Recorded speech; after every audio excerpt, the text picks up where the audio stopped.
Yo guys, what is going on? It is Royal here today on the brand new dungeon server that is going to be resetting this Saturday at 3 p.m. EST. Obviously, you guys are probably familiar with these types of videos already, but I am going to be showing off the brand new dungeon server with all of its brand new features, and this one is a massive content update. But if you guys do want to come hop on and check out this server, if you've been looking for a dungeon server to play, the IP is on your screen right now, royal.enchantedmc.net, and the server is Bedrock and Java compatible. So I will be leaving the Bedrock Port and the Bedrock IP down below in the description. I am extremely excited for this season of Dungeons. But one more thing before we get started into the actual updates, I'm going to be giving away a seasonal Enchanted rank. Here on Dungeons, Enchanted is going to be the highest rank you could possibly get. I do believe it's just going to be seasonal though, but if you guys want to hop on, play for one season, stack up a bunch of credits, you guys can buy your own rank the next season. But with that being said, let's go ahead and hop into some of the brand new updates for this map of Dungeons. There are some pretty big ones. And to start it off, we're going to be hopping into the biggest one. All right, I'm going to right click my sword and there is going to be a brand new tier of enchants. So these ones right here, you guys should be familiar with all of the soul enchants and then all of the essence enchants as well. These are all the same, but there is an entirely new category called shard enchants, and these enchants are going to work with your dual sword, which is also a brand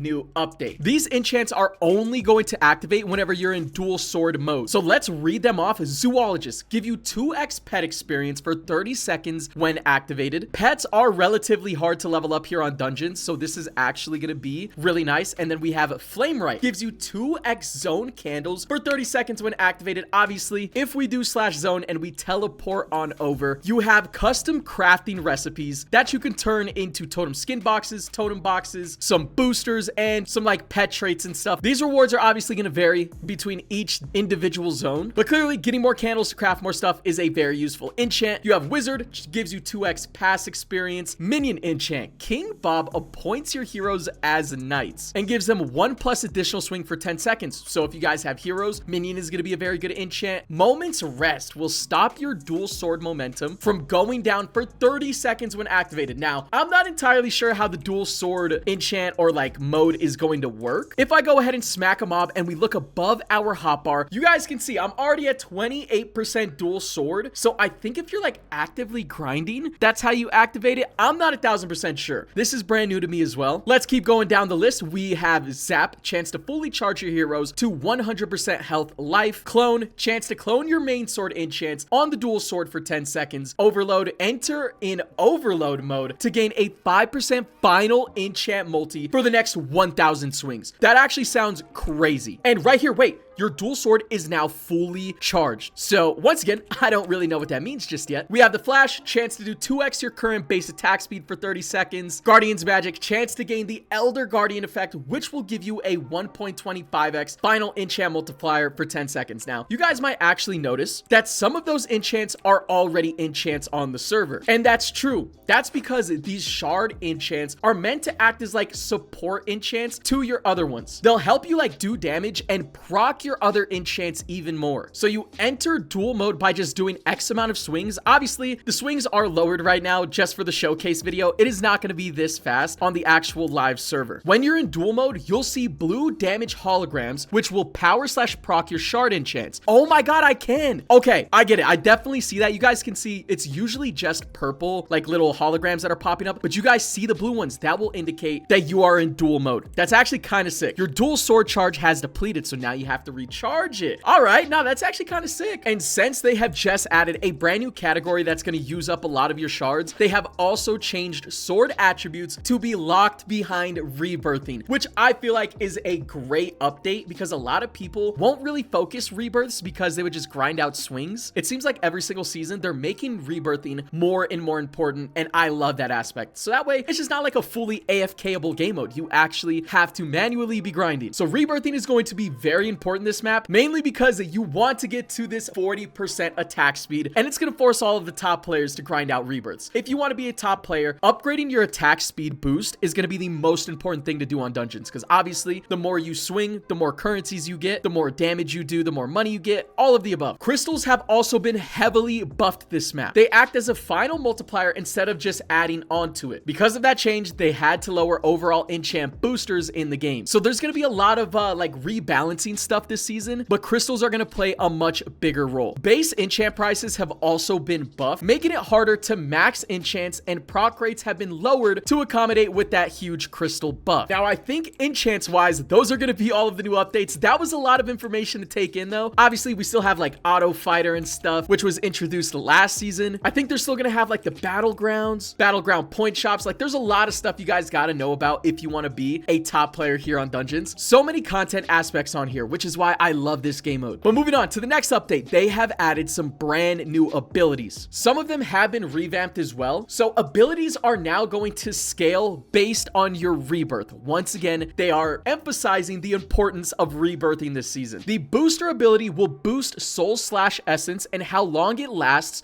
will scale based on your rebirth. Same with the new ability Transcend that replaced flamethrowers. So we have a brand new ability. Flamethrower is now gone, and that was the most useless one. So let's read this. Extremely powerful boosts obtained by the gods, providing you with the boost on money and damage. All right.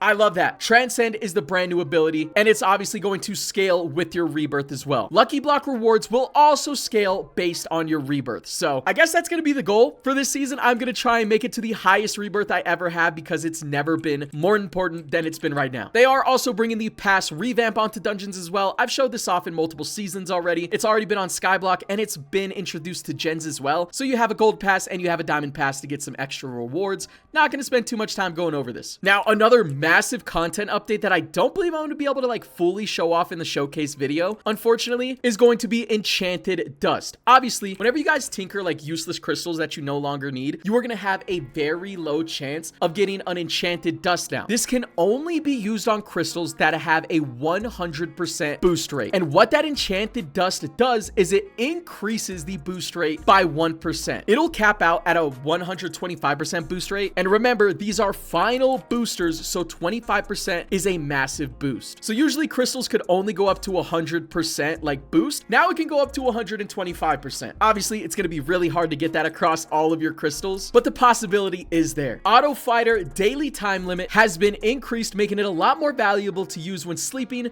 / doing something that is very time consuming. For some of you, it's going to be taking a shower. All right. Perks have also been buffed a bit. There's now 40% worth of attack speed in there. Compared to last map, there was only 20%. So if we take a look at perks, I actually want to look at this real quick. Master 3 is going to come with the 20% attack speed, but Master 4 and 5 is going to come with the 40% attack speed, but also Master 1 comes with 20% attack speed. Okay, I actually do really like this update, because sometimes you would pull like Master 2 and you would have no attack speed boost. But now every single Master and every single universal perk is at least going to come with some sort of attack speed. I love this change. Godly is also now coming with attack speed. Okay, you do have to get 4 to 5 on that one, but still, I think that's a very good update. And with that, I think I've gone over basically all of the brand new updates that are going to be on the server for Start of the World. Clearly, if you guys aren't familiar with Enchanted MC already, they drop content updates multiple times a week. So more new stuff is still going to be coming out. They're still going to have like all of the enchant prestiging, enchant awakens, or awakenings, however you say it, bro. I have never grasped how to actually say that properly. So yeah, I am very excited for this brand new map of dungeons. There are so many things that have changed, and I don't know what type of series I'm going to do just yet. So if you guys want to leave any suggestions down below in the comments, should we make just like a viewer guild, or should I try and join a comp guild? Should I go solo? Like, you guys let me know, dude. I don't know what I'm going to do yet. I am definitely open to doing like whatever suggestions. But yeah, I do believe this is the best dungeon server out there. Obviously, maybe a little biased, but there's just so much to do on here. So hopefully you guys are hyped for this release. Once again, if you guys want to check it out, it is resetting this Saturday at 3 p.m. EST, or tomorrow at 3 p.m. EST, or June 28th. You guys can come hop on, play casually, play competitive, whatever you guys want to do. And yeah, that's going to wrap up this quick little showcase video. Obviously, I'm going to be doing a series on here, so let's play videos are on the way. And yeah, hope to see you guys on the actual server.